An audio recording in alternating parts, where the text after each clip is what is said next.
বেলডাঙ্গার জমিনে ওরা করেছে কি, ওই আপনার ওই গেটের ওই নেম প্লেটে লিখে দিয়েছে আল্লাহকে গালিটা আমি মুখে প্রকাশ করছি না, এত নিকৃষ্ট গালি, ঠিক আছে।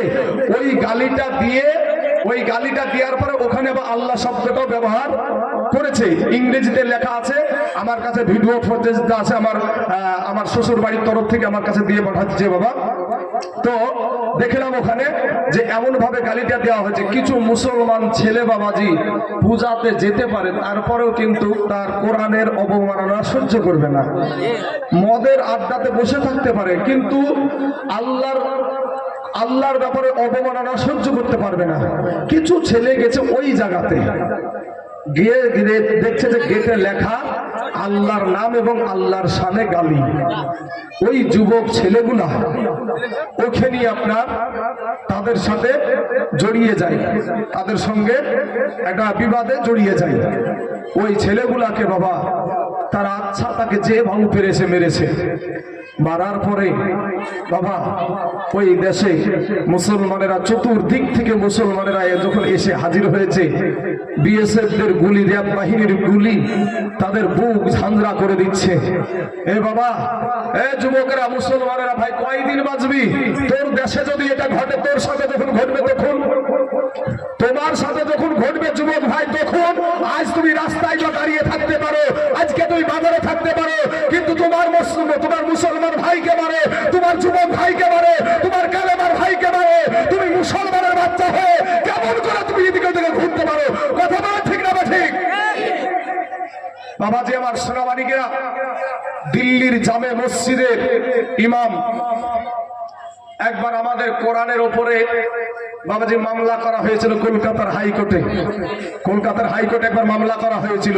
তো দিল্লির জামে মসজিদের ইমাম বলেছিল, দিল্লির জামে মসজিদের ইমাম আব্দুল্লাহ বুখারী বলেছিল যে সারা পৃথিবীর মুসলমানদের মগজ, সারা পৃথিবীর মুসলমানদের বুকের খনি, চোখের মনি, এই কোরআনকে যদি কেউ ব্যান করে রাই দেয়, আমি আব্দুল্লাহ বুখারী বলছি তার বুকের উপরে পা তুলে দিয়ে, বাম হাত দিয়ে তার জিহ্বা থেকে টেনে ছিঁড়ে ফেলতে বলে সুবহানাল্লাহ। আমরা সেই মুসলমান বুঝি না তোর লীলা, এই আসমানেতে বসায় আছো, চাঁদ সূরজের মায়া রে, প্রেমের খেলা খেলছো দয়াল রে, দয়াল তোর খেলা চমৎকার, আর না পেতে মানুষ বানায়া আজকে বসাইছে বাজায়া আহার রে, প্রেমের খেলা খেলছো দয়াল রে, তুমি কার দিলা 10টা সন্তান, জায়গা জমি নাই, কার দিলা কোটি টাকা, একটা সন্তান নাই। এরকম আছে না নাই? হ্যাঁ, আবার ভাইয়েরা, এই যুবক ভাইয়েরা, ছেলেরা, তোমরা একটু আগিয়ে এসো না ভাই, শোনো, আসো সোনামণি, আসো। এই তো আলহামদুলিল্লাহ, আগিয়েছেন ভাই, আপনাদের পায়ে হাত, পাগুলা বাড়িয়ে দেন, আমি আপনাদের পায়ে হাত দিয়ে বলছি, একটু আগিয়েছেন না বাবা, আগে আসেন ভাই। আজকে যে সমস্ত যুবকেরা, রাস্তার ভাইরা, তোমরা কি হিন্দুর ছেলে? হ্যাঁ, রাস্তাতে দাঁড়িয়ে দাঁড়িয়ে কি করো ভাই? আসো না, এখানে বসো না। আজ আমাদের দেখেন সমাজে কিছু যুবক ছেলেরা শুনতে রাজি না, কিন্তু ওই যুবকটাকে ধরেন গা 5টা কালেমা বলতো রে বেটা, মুখ দিয়ে আর বাড়াবে না। এত মাস্তানি ভাই, এত মাস্তানি, মুখ দিয়ে কালেমা ভাই না, ড্যাং ড্যাং ড্যাং করে বিয়ে করতে চলে গেল। হরি বাবা রে, আমুল টুপি পরিয়েছে, শেখ পাড়ার বাজার থেকে কিনেছে, কেনার পরে আগেবারে যাওয়ার পরে আসাম বেড়ি বসেছে। মৌলভী সাহেব বলে কালেমা পড়, উহার মুখ দিয়ে পারে না। মৌলভী সাহেব 14 বার ঘুরি ঘুরি বলে, তারপরেও হয় না। আমার মাস্তানির দিকে ঠিক আছে। হ্যাঁ ভাই, আমার কালেমার ভাইয়েরা, তো ভোট দিন আপনারা যেমন আওয়াজ দেন, আজ আপনাদেরকে যে মুসলমান আপনারা, আমরা যে কালেমা মহা মুসলমান, আমরা যে হোসাইনের দল, আমরা যে নবীর আশিক এবং আমার আল্লাহকে যে আমরা বিশ্বাস করি, এরকম আওয়াজ দিয়ে আপনাদেরকে একটা কথা বলতে হবে ভাই। কি কথা? আজ 2 দিন ভাই আমাদের দেশে এই মুর্শিদাবাদ জেলাতে আমি রাত্রে এসেছি আপনার উত্তর দিনাজপুর জেলা থেকে। তো ওদিকে ইন্টারনেটটা চলছে, মুর্শিদাবাদের নেট কেন চলছে না? মোবাইলের নেট মুর্শিদাবাদে কেন চলছে না? যুবক তোদের কাছে প্রশ্ন আমার ভাই। এই যুবক ভাইয়েরা, তোমরা আমার যুবক ভাই, তোমরা আমার কালেমার ভাই, তোমাদের মতন যুবকেরা, তোমাদের মতন নৌজওয়ানেরা, তোমাদের মতন যুবকেরা, রক্ত গরম করা যুবকেরা আমার নবীর পাশে দাঁড়িয়ে, আমার নবীর পাশে দাঁড়িয়ে বিবিকে বিধবা করে দিয়ে, সন্তানকে এতিম করে দিয়ে এই দিন ইসলামকে প্রতিষ্ঠিত করেছে। সেই ইসলামকে আমরা নষ্ট হতে দিব? জোরে বলেন দিব? নারায়ে তাকবীর, নারায়ে রিসালাত। তুই হাত উঁচা করে বলে নারায়ে তাকবীর। মাশাআল্লাহ। দেখেন, মুসলমান সব সহ্য করতে পারে, মুসলমান সব সহ্য করতে পারে, মুসলমান মদ খেতে পারে, গাঁজা খেতে পারে, তাড়ি খেতে পারে, কিন্তু আল্লাহ এবং আল্লাহর নবীর সাথে বেয়াদবি সহ্য করবে না। আজ 2 দিন হয়ে গেল বাবা, মুর্শিদাবাদ জেলাতে ইন্টারনেট নাই। অনেকজনে অনেক রকমের কথা বলে বেড়াচ্ছে যে পরীক্ষার জন্য ইন্টারনেট বন্ধ আছে। না বাবা, যেখানকার জন্য ইন্টারনেট বন্ধ ওই জায়গাতে আমার শ্বশুর বাড়ি, বুঝতে পারলেন? ওই জায়গাতে আমার শ্বশুর বাড়ি। সেই জায়গার একবারে আসল ঘটনাটা শুনলেন। আপনাদেরও ইনশাআল্লাহ যাদের শরীরে মুসলমানের রক্ত আছে, যারা ভাবেন যে আমাকে একদিন মরে যেতে হবে, সেই মানুষগুলো নিশ্চয়ই এই কথাটা আপনাদের কঠিন ব্যথা লাগবে। আমাকে ইসলামের জন্য হক কথা বলতে হবে বাবা। আমাদের মধ্যে কিছু মুনাফিক আছে বাবা, বক্তাদেরকে আসল কথা হক কথা বলতে দেয় না, বসিয়ে দেয়। কিন্তু বাবাজি, তোমার জালসা করলি যে আমাকে আল্লাহ রুজি দিবে, না হলে দিবে না, এরকম তো না। জালসা করলি যে আমাকে আল্লাহ রুজি দিবে, আপনার তো জালসা করেন না, আপনাদেরকে আল্লাহ খাবার দেয় না? মায়ের পেটে আপনি আমি খেয়েছি না খাইনি? মায়ের পেটে কে বেঁচে রেখেছে? মায়ের পেট থেকে দুনিয়াতে আসার পরে আমার আল্লাহ পাক আমার মা জননীর বুকের উপরে 2টা ফ্রিজ বসাইছে। দুনিয়ার কোন এমবিবিএস ডাক্তার না, কোন ইঞ্জিনিয়ার না, কোন বাবাজি, কোন বাপের বেটা না, আমার আল্লাহ আমার মা জননীর বুকে 2টা ফ্রিজ বসায়া দিয়েছে, আমার খাবার রেডি করে দিয়েছে। সুবহানাল্লাহ। আজ আমার যুবক ভাইরা রাস্তায় যারা দাঁড়িয়ে আছেন, আপনারাও মরবেন, মরলে 3টে কাফন ছাড়া আপনাকে কেউ কিছু দিবে না। দিবে? আমার গলাটা বাবাজি প্রত্যেকদিন জালসা, তারপরে এত চিৎকারের কারণ আমার নবীর মহব্বতে আমি আল্লাহর পক্ষে কথা বলছি, গলা আমার জাহান্নামে চলে যায়। এ ভাই, মাইকটা ঠিক রাখো, এই খারাপ খুন করো না, কাটার কুটু করো না। বাবাজি আমার সোনা মানিকের আমার ভাই যুবক, আজ তোর শরীরে রক্ত মুসলমানের রক্ত, তোর মার শরীরে রক্ত মুসলমানের রক্ত। তুই মুসলমানের বেটা, আজকে বাজারে পাপড় খেয়ে বেড়াস, আর তোর মুসলমান যুবক ভাইকে কচু কাটা করে কাটে। তোর লজ্জা লাগে না? তোর ঘৃণা লাগে না পাপড় খেয়ে বেড়াতে? তুই মুসলমানের বাচ্চা। আমার কথায় রাগ করছেন ভাই আপনারা? মুসলমানের বাচ্চা হলে আজকে ইন্টারনেট কেন বন্ধ এই মুর্শিদাবাদে? আরে ভাই, তুমি নেই ইন্টারনেট বন্ধ করে এই মুসলমানকে জানতে দেবে না, কিন্তু আমরা আলেমেরা এই জিনিসটাকে পুরো দুনিয়াকে জানাবো। কথা ঠিক না ঠিক? বাবাজি আমার সোনা মানিকেরা, বেলডাঙ্গার জমিনে শোনো ভাই, আসল ঘটনাটা কি? বেলডাঙ্গার জমিনে আপনাদের এই যে জালসা আছে না, এই জালসাতে একটা গেট হয় রাস্তাতে, অনেক জায়গায় করে, অনেক জায়গায় করে না। তো ওই গেটে একটা দেখবেন নেম প্লেট লাগানো থাকে। নেম প্লেট বলতে বক্তাদের নাম উঠাউঠি করে, উঠানামা করে, এক সাইড থেকে আসে আর এক সাইডে চলে যায়, এরকম বক্তাদের নাম যাতায়াত করে না ভাই? তো ওই রকম ওরা পূজার একটা আপনার গেট করেছে। ওই গেটে আপনার প্রথমে আমার আল্লাহকে মাদার অর্থাৎ মা তুলে আল্লাহকে গালি দিয়েছে। কথা বুঝতে পারলেন? এত বড় কলিজা যে বাবা অ্যারেস্ট হলে আমি হব ভাই। আমি আপনাদের দেশের ছেলে, আমার বাড়ি বিদেশে না। আমি আপনাদের দেশের ছেলে, আমার বাড়ি শেখপাড়া পার করে মুন্সিপাড়াতে বাড়ি আমার। এখানে অনেক ধরনের মানুষ থাকতে পারে, কিন্তু আমার মুসলমান ভাইকে মারবে, আমার মুসলমান ভাইকে জবাই করবে, এটা বাবা সবাই সহ্য করলে আমি তাইজুল ইসলাম সহ্য করতে পারি নাই। কারণ এক মুসলমানকে যদি কেউ মারে আর আপনি যদি বাবাজি ওই মুসলমানের পক্ষে না যান, তাহলে আপনি 5 ওয়াক্ত নামাজ পড়েন, হজ করেন, যাকাত দেন, ফিতরা দেন, যতই সুফি হন না কেন, আল্লাহর জান্নাত আপনার জন্য না। আল্লাহর জান্নাত আপনার জন্য নয়। ভাই যুবক তারা ফিরে আই, তোমাদের পা দুখানা আগায় দাও। কমিটির ভাইদেরকে বলবো আরো চটের ব্যবস্থা করেন। এই যুবকগুলো ভাই আবার বসে যাও। ভাই শোনা, তোমাদের পা দুখানা আগায় দে ভাই, তোদের পায়ে হাত দিয়ে বলছে রে ভাই আই, আমরা সবাই কালেমার ভাই, আমরা মরলে একসাথে মরবো, বাঁচলে একসাথে বাঁচবো। আসো না ভাই, তোমাদের পা দুখানা আগায় দাও ভাই। এই দেখেন মাশাআল্লাহ আমার কমিটির ভাই, আপনারা জায়গা বাড়ান, ইনশাআল্লাহ জায়গা হবে না। এখনো ওয়াজ শুরু হয়নি, ওয়াজ চলছে এখন। ওয়াজ আলাদা, ওয়াজ আলাদা। বাবাজি আমার ভাই জানেরা, আমার মা খালারা শুনেন, আমার মা জননীরা, যিনারা দায়িত্বে আছেন তিনারা যান, বাদ বাকি মানুষ উঠবেন না। যিনারা দায়িত্বে আছেন তিনারা যাবেন, বাদ বাকি মানুষ। একটা যুবক ভাই, আমার যুবক ভাইদেরকে বলছি আজ আমি শুধু যুবক নিয়ে ওয়াজ করব। যুবকেরা যে কি, যুবকদের জন্য যে কি হয় না হয়, এই যুবকেরা কি করতে পারে না করতে পারে সেদিকে যাব ভাই।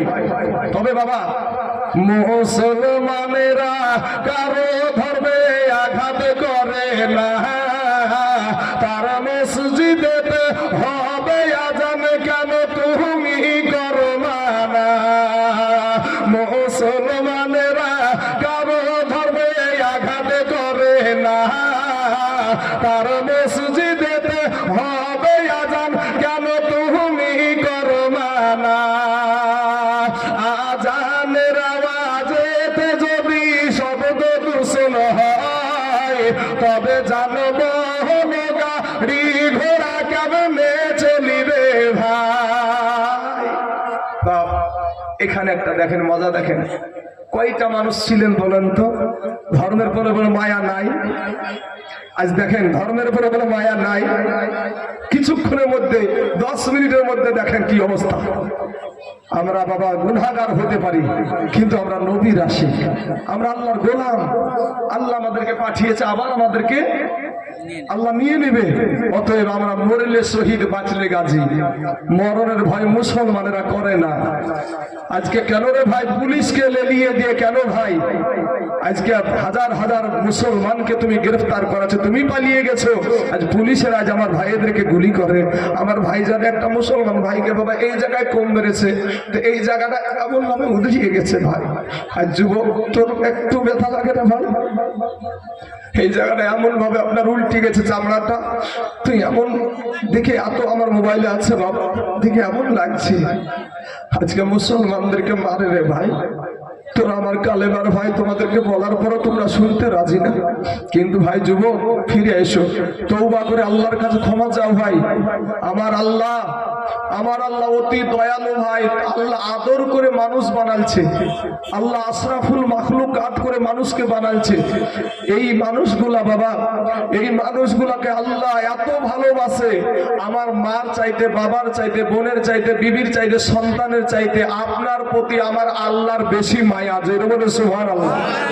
আল্লাহর ওই বান্দাকে যারা মারছে বাবা, যারা গুলি করছে, আজ আপনারা হয়তো ইন্টারনেট বন্ধ হওয়ার কারণে আপনারা জানতে পারছেন না বাবাজি।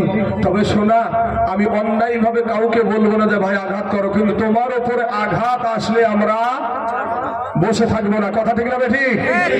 আপনার উপরে যদি ভাই যুবক, তোমরা রাস্তায় যারা দাঁড়িয়ে আছো মুসলমানের ছেলে, তোমাদের উপরেও যদি আঘাত হানো ভাই, তারপরও আমরা সহ্য করবো না, তাহলে তুমি কেন আসতে রাজি না ভাই? পিছনের জায়গা হয়ে গেছে, বসো না ভাই। আমার কালেমার ভাইরা বস, তোমাদের বাবা মুসলমান, মা মুসলমান, বসে যাও ভাই। আল্লাহ হিদায়াত দান করুক, সবাই বলেন আমিন।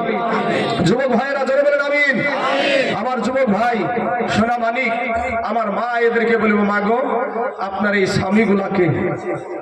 এই স্বামীগুলাকে অনেক মহিলারা করেন কি, নাকে দড়ি দিয়ে টেনে নিয়ে বানান স্বামীকে। মা এটা করবেন না। আজ দেখবেন এক্ষুনি আপনাদের সম্মুখে প্রমাণ করতে পারবে এতগুলা পুরুষ দিয়ে, যে এই পুরুষেরা তোমাদের জন্য বুক পেতে দিবে। কি বাবা, আমার বিবিকে যদি কেউ কিছু বলে, আমরা বিবিকে কি আমরা অত্যাচারিত হতে দিব? এই যুবকেরা বলতে হবে, দিব আমরা অত্যাচারিত হতে? আমার বিবিকে কেউ বেইজ্জতি করুক, আমার বিবিকে কেউ অন্যায় কথা বলুক, এটা হতে দেব আমরা? জীবন দেব, তারপর আমার বিবির ইজ্জত সম্মান রক্ষা করবো। কথা ঠিক না ঠিক? কিন্তু মা, তুমি আজ একটা 1000 টাকা পাওয়ার লোভে আজ তোমার স্বামীকে তুমি বৃদ্ধা আঙ্গুলি দেখাচ্ছ। তোমার একটু হয়তো তোমার পাওয়ার বাড়িয়ে দিয়েছে নরেন্দ্র মোদী, তুমি ভাবছো যে এটাই বোধহয় আমাদের ধর্ম, আমাদেরকে ছোট করে রেখেছে, আমার ইসলাম ধর্মে আমাদেরকে ছোট করেছে। আমাদের প্রধানমন্ত্রী ঠিক আছে, মুখ্যমন্ত্রী ঠিক আছে, কিন্তু মা শোনো, তুমি আসলটা জানো না।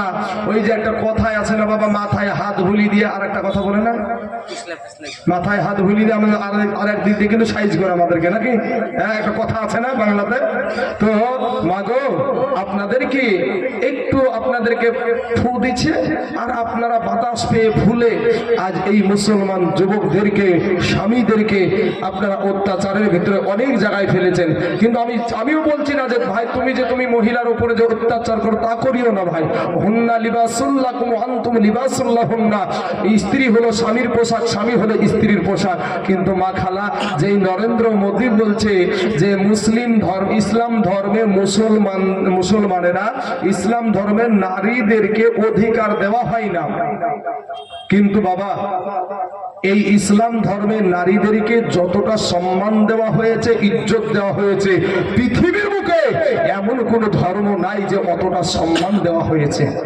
হ্যাঁ যুবক ভাইরা শুনেন, একটা কথা শুনেন, এই নারীদেরকে মা খালারা শুনেন, আজ থেকে কিছু বছর আগে আমার বৃদ্ধ বাপজিরা ভালো বলতে পারবে বিষয়টা, যে হিন্দু ধর্মের ভিতরে একটা প্রথা চালু ছিল, কি সতীদাহ।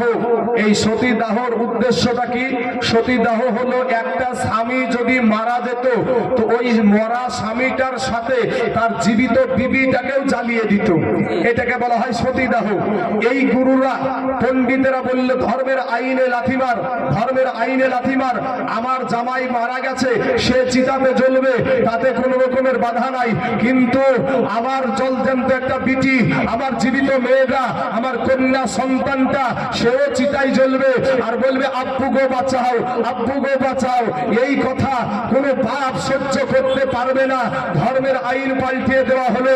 কিন্তু মাগো, আমাদের দয়ার নবী 1400 বছর আগে আমাদেরকে যে আইন বেঁধে দিয়েছে, আমাদেরকে যে আইন বেঁধে দিয়েছে, ওই আইনের উপরে আমরা আগেও ছিলাম, এখনো আছি এবং কিয়ামত পর্যন্ত থাকবো। জোরে বলেন ইনশাআল্লাহ। বাবাজি, আমার ভাই জানেরা, যুবক ভাইয়েরা শুনেন, আমার মা খালা একটা কথা শুনেন। আপনারা ভাবছেন যে আপনাদের আজকে যারা নেতা, যারা আপনাদেরকে নিয়ে বড় বড় লেকচার দেয়, তারা আপনার আপন, তারা আপনার আপন না। আপন হলো আপনার স্বামী, কথা ঠিক না ঠিক? আপন হলো আপনার স্বামী, আপনার শ্বশুর, আপনার দেওর, আপনার ভাতিজা, এরাই হলো আপনার আপন। কারণ হলো আজ থেকে বাবাজি 2002 সালে বধুরার স্টেশনে, গুজরাটের বুকে 2002 সালে বধুরার স্টেশনে ট্রেনের বগিতে আগুন লাগাকে কেন্দ্র করে আমার হাজার হাজার এরকম যুবক কালেমার ভাইদেরকে গ্যাস পেট্রোল দিয়ে চালিয়ে পুড়িয়ে তারা শেষ করে দিয়েছিল। শুধু তাই না মা, তোমাদের মতন মহিলাদেরকে, যেই মহিলাদের পেটে 8 মাসের বাচ্চা, 9 মাসের বাচ্চা, 10 মাসের বাচ্চা, এই মহিলাগুলা পুলিশকে গিয়ে বলেছিল, পুলিশ বাবু আমাদের জন্য একটু নিরাপত্তার জায়গা করে দিন। ওই পুলিশগুলা বিশ্ব হিন্দু পরিষদকে লেলিয়ে দিয়ে ওই মহিলাদের পেটকে চিরে সন্তানকে বের করে তীরের আঘাতে করে খেলা করেছিল। সেদিন ওই গুজরাটের বুকে মুখ্যমন্ত্রী ছিল নরেন্দ্র মোদী। আজ তোমরা একটু কোথায় পাওয়ার পাচ্ছ না পাচ্ছ মা, ইসলাম ধর্মকে বৃদ্ধা আঙ্গুলি দেখাচ্ছ। মুসলমানের মেয়ে, আমরা এখানে দেখো তো মা, কটা পুরুষ এসেছে মেয়ে ছেলের শাড়ি পরে? আছে একটা বেটা ছেলে এখানে কোনো মেয়ে ছেলে শাড়ি পরে এসেছে? আসে নাই। আমাদের পোশাক গুলার প্রতি ওদের এত হিংসা ওরাও নিচ্ছে, আমাদের পোশাকের উপরে ওদের এত লোভ, আমাদের পোশাক গুলাকে ওরাও নিয়ে নিচ্ছে। বুঝতে পারলে না ভাই? হ্যাঁ, বুঝলে বুঝ পাতা, না বুঝলে তেজ পাতা। বুঝলে বুঝ আর না বুঝলে তরমুজ। বাবা যে আমার সোনা মানিকেরা, আল্লাহ এদেরকে হিদায়াত দান করুক, সবাই বলেন আমিন। মাগো আমার সোনা মানিকেরা, কর্ণাটকের জমিনে বাবা একজন মা, একজন নারী গো, একজন কালেমার বোন আমার বুরখা পরে, আপনারাও দেখেছেন যুবক ভাইরা, বুরখা পরে কলেজে যাচ্ছিল বাপ, কলেজে স্কুটিটা রেখেছে। এমন সময়তে বোনটি আমার অপরাধ হচ্ছে, পর্দা করে কলেজে যাচ্ছে।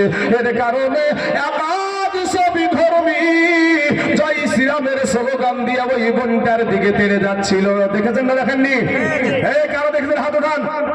দেখেন দেখেন সত্যটা দেখেন, যারা মোবাইল চালায় ভাই তারা দেখেছে এই বিষয়টা। মুস্কান খান এই বোনটার জন্য আমরা বুক পাতিয়ে দিব। বোন রে, এক ফুটা আমাদের কোনো দ্বিধাবোধ নাই। আমার ওই বোনটার জন্য যদি আমরা শহীদ হতে পারি আমরা সরাসরি জান্নাতে যাব। কথা ঠিক না ঠিক? বাবাজি ওই বোনটা আমার আপনার শুধু বুরখা পরে কলেজে যেত, এর জন্য একাদশ বিধর্মী আপনার জয় শ্রীরামের স্লোগান দিয়ে তেড়ে চলে আসছে।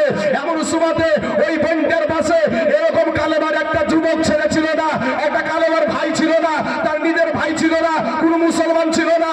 ওই বোনটা আমার একাই বলছে নারায়ে তাকবীর আল্লাহু আকবার, নারায়ে তাকবীর আল্লাহু আকবার। এই ধ্বনি দিয়া শুধু ইন্ডিয়ার জমিন না, আমেরিকার জমিন, রাশিয়ার জমিন, আপনার সিরিয়ার জমিন, তারপরে আপনার ইসরায়েলের জমিন, চীনের জমিন, গোটা পৃথিবীর কাফেরদের কলেজা কাঁপায়া দিয়েছিল। জোরে বলো সুবহানাল্লাহ। তুমিও নারী, সেও নারী না ভাই? তুমিও নারী, নামার মানে চারখান পাচ্ছিল নাকি? ওই বোনটা তো চারখান পাচ্ছিল নাকি রে বোন? আজ তুমি বোন আল্লাহর পথে চলতে চাও না, পাপড় খেয়ে বেড়াচ্ছে, মিষ্টি দিয়ে দোলাচ্ছে বাড়ি সুজা।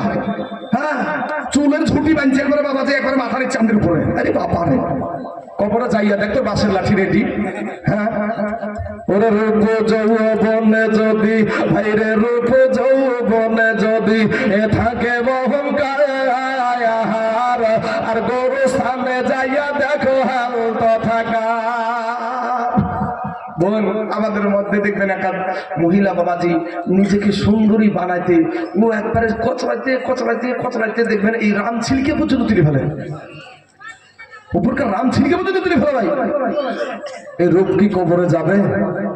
বাস পচবে না, যে বাসগুলো কবরে দেওয়া হয় বাবা, ওই বাস খান পচার আগে আপনার আমার দেহ খানা পচে যাবে। মা গো, ও আমার মা, আপনাদেরকে বলি মা, মাত্র 5খানা কাফুন আপনাদেরকে দিবে, 5খানা কাফুন, আর পুরুষদেরকে দেওয়া হয় 3খানা, এটি শেষ, আর কিচ্ছু দিবে না। মা খালারা আসেন, ফিরে আসেন। কবি বলছেন রূপ যৌবন যদি থাকে অহংকার, আর গরু স্থানে যাইয়া দেখো হাল তথাকার। কত যে সুন্দর নারী কবরে শুইয়া, কত যে সুন্দর ছেলে, কত যে সুন্দর ছেলে কবরে শুইয়া, রূপ যৌবন গেল মাটিতে মিশিয়া। যাহাদের রূপে বড় গর্বিত ছিল, তাহাদের রূপ দেখো মাটিতে খাইল। উঠাও উঠাও মার গাড়িতে ফেরিয়া, আর গাড়ি যখন ছেড়ে দিবে প্রস্তাবে বসিয়া, খোদারি হুকুম হবে ছেড়ে দিবে গাড়ি, আর মিশানেতে পড়ে পড়ে দিবে গড়াগড়ি, আর জমিনেতে পড়ে পড়ে দিবে গড়াগড়ি। আমার যুবক ভাইয়েরা, সোনার যুবক, ও ভাই, তোমরা একটা অনুরোধ করবো ভাই রে, তোমার দেশকে বাঁচাও, তোমার দেশের মুসলমানদেরকে বাঁচাও, তোমরা নিজে আল্লাহর পথে হয়ে যাও। আমি বলছি না তোমরা আমাদের মতন হুজুর হয়ে যাও, এটা বলছি না। তুমি তোমার জায়গাতেই থাকো। কত মুনিশ খাটা ছেলে 5 ওয়াক্ত নামাজ পড়ে, আছে না নাই গো? কত মুনিশ খাটা ছেলে 5 ওয়াক্ত নামাজ পড়ে, কত ব্যবসায়িক ভাই 5 ওয়াক্ত নামাজ পড়ে। আমাদের দেশে সেভিক ভলেন্টিয়ার বাবা 5 ওয়াক্ত নামাজ পড়ে। অভাব নাই, তুমি কেন পারবা না রে ভাই? তুমি কেন পারবা না? ও যুবক ভাই, চলুন তোমাদের জন্যই আজকের ওয়াজ বলিস, আমি তোমাদেরকে নিয়ে ওয়াজ করবো। মোবাইলের বাবাজি এখন তো এদের আবার ঘুম নষ্ট হয়ে গেছে, মোবাইলে টিপাটিপি গান নাই, সারা রাত বাবা মোবাইলে আই লাভ ইউ করতে করতে ও ঘুমিয়ে গেছে। হ্যাঁ, সারা রাত কানের উপরে আই লাভ ইউ বলতে বলতে ঘুমিয়ে গেছে। সকালবেলাতে সকালবেলাতে কানে আওয়াজ আসছে আই লাভ ইউ, এই তখন বেটা মনে করছে আরে সারা রাত তোকে আমি আই লাভ ইউ বলে তোর পেটে ভরেনি, আর তুই আমার বাড়িতে চলে এসেছিস ডাইরে। ছেলেটা মনে করছে মান সম্মান তো গেল। এবার একটা মহিলা যদি বাড়িতে চলে আসে, ই আইসে যখন আই লাভ ইউ শুনিয়েছে, বলছে সারা রাত তোকে আই লাভ ইউ বলবো, তোর পেট ভরেনি, তুই আমার হেঁচিস। এবার উঠিয়ে জানলা দিয়ে তাকাচ্ছে, তো দেখছে নিচ দিয়ে বাবাজি ওই পাতা বিলে বুলিয়ে চলেছে যারা আই লাভ ইউ। ও আই লেবুকে শুনেছে আই লাভ ইউ। এই যুবকের অবস্থা বাবা। হে যুবক ভাইয়েরা শোনা, মোবাইলটাকে একটু, আজকের দিনটা মোবাইলে এমনিতে নেট চলছে না, নেট না চললে কোনো কাজই নাই, তো মোবাইলটা পকেটে ভরে একটু মনোযোগ দিয়ে কথাগুলো শোনো ভাই। বদরের জমিনের কথা, বদরের যুদ্ধের কথা, তোমাদের মতন যুবকেরা, তোমাদের মতন নৌজওয়ানেরা কিভাবে তারা শহীদ হয়েছে, তোরা কিভাবে তারা জীবন দিয়েছে ভাই। আসো না ভাই, একটু আমরা মনোযোগ দিয়ে শুনি। আমার ভাইয়েরা রাস্তায় দাঁড়িয়ে না থেকে পা গুলাকে কষ্ট না দিয়ে একটু বসেন না রে বাবা। আপনারা বসলে আর 5টা মানুষ বসবে, বসলে আপনাদের কি হবে? এখানে বসলে কি আপনাকে বেশি টাকা লাগবে? আপনাকে জোর করে টাকা লিবে না ভাই, জায়গা দিতে পারবে না। আপনারা যেভাবে দাঁড়িয়ে আছেন, যেভাবে আপনারা একবারে খরার ধান লাগাইয়ে করে, একবারে খরার ধানে যেমন আইল যায় না বাবা, খুব কষ্ট করে একবারে শক্ত করে আইল যায়, পারলে যাতে না বানাইতে পারেন। হ্যাঁ, তো ওইভাবে আইল দিয়েছে, আইল দিয়েছে, নামতে দিবে না পানি, কাউকে নামতে দেবে না, এরা ঘেরাও করে রেখেছে। আবার কমিটির ভাইদেরকে বলবো যে ভাইদেরকে, যে সমস্ত ভাইয়েরা কষ্ট করে ওপরে বসে আছেন ভাই, একটু